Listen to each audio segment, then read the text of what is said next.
Yesus Kristus. Seperti kita ketahui bersama, kata rendah hati itu berasal dari kata asalnya humilities.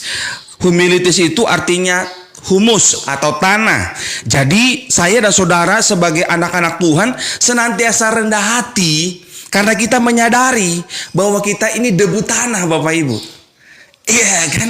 Kalau kita dalam pemakaman, penguburan, ya kan, dari debu tanah kembali ke debu tanah, ya kan?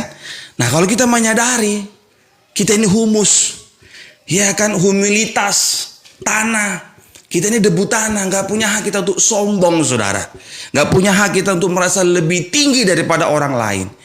Kita harus rendah hati di hadapan Tuhan. Kalau kita rendah hati di hadapan Tuhan, kita tidak akan mudah meninggikan diri sendiri, merasa paling dipilih, merasa paling murah hati, merasa paling penuh kuasa. Enggak. Kita hanya berkata, Tuhan, semua karena anugerah-Mu. Ikuti kata-kata saya, Tuhan Yesus, apa yang melekat dalam diriku, semua karena anugerah-Mu. Berikan tepuk tangan yang meriah bagi Tuhan Yesus. Jadi saya dan saudara sebagai anak-anak Tuhan rendah hati karena kita menyadari kita ini debu tanah. Dan senantiasa kita punya iman kalau kita boleh ada sebagaimana ada sampai detik ini, semua karena anugerah Tuhan. Amin Bapak Ibu. Yakobus 4 ayat 10. Rendahkanlah dirimu di hadapan Tuhan dan Ia akan meninggikan kamu. Saudara yang kasih Tuhan Yesus Kristus, saya mencatat minimal ada 3 ciri-ciri anak-anak Tuhan yang rendah hati. Minimal ada 3 ciri-ciri warga surga yang rendah hati. Luar biasa. Burung gereja, saudara. Bersarang di dekat jemuran. Nah itu dia. Tiap pagi dengar dia memuji. Nah itu dia. Sukacita ya, enak ya. Itu berkat itu Bapak Ibu. Kalau ada di rumah saudara sarang, ya bersarang dia, kita juga ya kemuliaan bagi nama Tuhan. Saya mencatat minimal ada 3 ciri-ciri warga surga yang rendah hati. 3 ciri-ciri anak-anak Tuhan yang rendah hati. Yang pertama, saya mencatat ketika renungkan Yakobus pasal yang keempat ayat 10, Bapak Ibu, senantiasa setia perkara kecil. Amin. Ikuti kata-kata saya, anak Tuhan yang rendah hati. Ikuti kata-kata saya, anak Tuhan yang rendah hati, setia perkara kecil. Amin Bapak Ibu. Kalau Bapak Ibu punya iman jadi kepala, setialah perkara yang kecil. Karena semuanya dimulai dari hal yang kecil. Kalau kita setia perkara yang kecil, percayalah Tuhan akan perhitungkan dan Tuhan akan tambahkan perkara-perkara yang lebih besar lagi. Yang setuju katakan puji Tuhan. Lukas 16 ayat 10. Barang siapa setia dalam perkara-perkara kecil, ia setia juga dalam perkara-perkara besar. Dan barang siapa tidak benar dalam perkara-perkara kecil, ia tidak benar juga dalam perkara-perkara besar. Lukas 16 ayat 10. Barang siapa setia dalam perkara-perkara kecil, ia setia juga dalam perkara-perkara besar. Dan barang siapa tidak benar dalam perkara-perkara kecil, ia tidak benar juga dalam perkara-perkara besar. Sorga itu sederhana melihat dari hal yang kecil. Saya ulangi, sorga itu Bapak Ibu melihat hal yang kecil, hal yang sederhana. Jadi kalau kita mau punya iman, kita punya iman jadi kepala, jadi orang hebat. Tapi kita nggak mau setiap perkara yang kecil, kita nggak mau ikuti proses. Ada yang salah dengan iman saudara di situ. Karena Alkitab katakan barang siapa setia perkara-perkara kecil, ia setia juga dalam perkara-perkara besar. Amin Bapak Ibu. Sebagai pendeta nggak boleh kawin cerai. Lebih-lebih kalau gembala nggak boleh kawin cerai. Ya bagaimana mungkin dia bisa mengembalakan kalau kawin cerai? Nggak setia perkara yang kecil. Nggak setia perkara yang kecil. Saudara mau jadi pengkhotbah yang hebat, tapi nggak mau kuliah, gimana coba?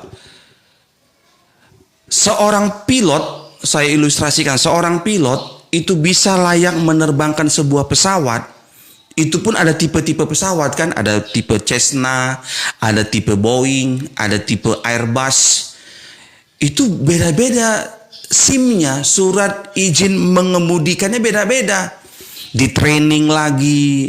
Nggak bisa pilot Boeing langsung mengemudikan pesawat Airbus. Dia harus di training lagi. Atau demikian juga pesawat pilot Airbus nggak bisa langsung dia mengemudikan pesawat Boeing. Nanti nyungsep pesawatnya karena harus di training lagi. Ada penyesuaian lagi. Demikian juga sebagai seorang pendeta. Dia harus kuliah yang jujur. Kuliah yang benar. Bagaimana mungkin dia bisa memimpin kalau nggak pernah dipimpin? Gitu dia. Maka setiap perkara yang kecil.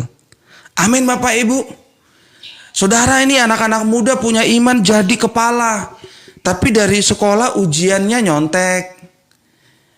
Tapi punya iman jadi kepala. Kepala apa? Kepala nyontek jadinya. Iya kan? Makanya gitu, ini harus ikuti firman Tuhan Bapak Ibu. Nggak bisa lompat-lompat begitu. Ikuti aja apa kata firman Tuhan. Kalau setiap perkara kecil, saya perkara kecil. Saya bersyukur kepada Tuhan Bapak Ibu. Saya nggak langsung jadi gembala. Pelayanan pertama saya dulu itu di tempat yang lama itu penerima tamu 2,5 tahun. Jadi aser. Ganteng-ganteng begini jadi aser pernah Bapak Ibu. 2,5 tahun, kurang lebih hampir 3 tahun deh kalau nggak salah. Ya kan, jadi pendoa syafaat. Saya dulu lebih senang jadi aser, pendoa syafaat.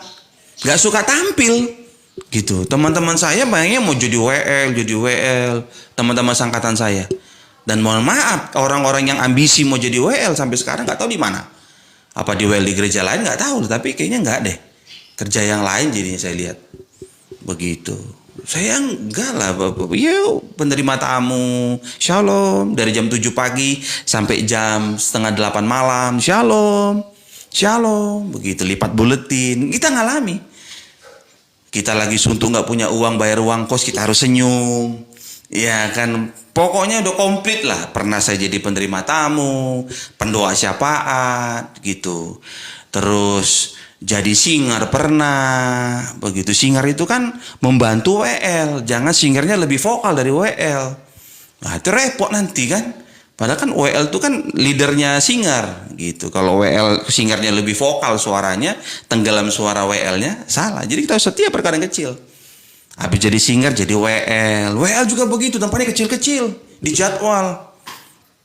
Gitu. Jemaatnya pertama dari single keyboard. Jemaatnya cuma berapa orang, terus WL kurang lebih hampir 8 tahun begitu, sampai jadi full band. Tambah lagi setia aja terus, setia. Jadi pengkhotbah juga setia juga, taruh cabang kecil-kecil begitu. Makanya saya dari masa-masa saya pengkhotbah, lihat jemaat cuma 3 orang, nggak ngambil PK-nya dikembalikan lagi. Udah biasa, puji Tuhan Bapak Ibu. PK-nya dikembalikan lagi. Karena saya nggak punya utang. Ke PK-nya saya kembalikan lagi. Orang cuma 3 orang. Iya kan. Beberapa bendahara cabang-cabang ingat saya. Karena saya tanya. Mau rame pun, tapi saya lihat kan, ya cabang-cabang itu kan macam-macam. Begitu rame gitu. Saya tanya. Minus nggak? Minus Pak Kris gitu. Padahal rame jemaatnya, cuma minus. Oh ya sudah, bilang sama istri, kembalikan PPK-nya biar nutup. Saya mengalami Bapak Ibu, saya lakuin itu, nggak ngomong doang. Begitu. Nah puji Tuhan, makanya sekarang jadi Tuhan izinkan semua karena kasih karunia Tuhan, ya kan. Mengundurkan diri tempat yang lama, merintis gereja sendiri, ya ada kena COVID dari 2020 kemarin, dari bulan April, saya persembahan cukup dengan doa sampai hari ini. Persembahan cukup dengan doa. Nantilah kalau gereja udah buka barulah persembahan kita bikin posting nomor rekening gereja. Tapi itu pun persembahan seikhlasnya. Ya kan gak ada paksaan. Karena orang Kristen itu gak perlu diingatin lagi. Perpuluhan. Kalau gak perpuluhan nanti kena kutuk. Udahlah, udah nggak zamannya lagi kayak gitu. Orang Kristen pun semua udah tahu nya perpuluhan itu tugasnya apa. Maliaki 3 itu udah tahu. Gitu, nggak usah diingatin, sadar sendiri. Kalau di GB Moria saya ngajarin jemaat dan pengerja sadar sendiri. Kau berikan persembahan, kau berikan perpuluhan kan semua karena kau punya iman. Apa yang kita punya semua karena dari Tuhan.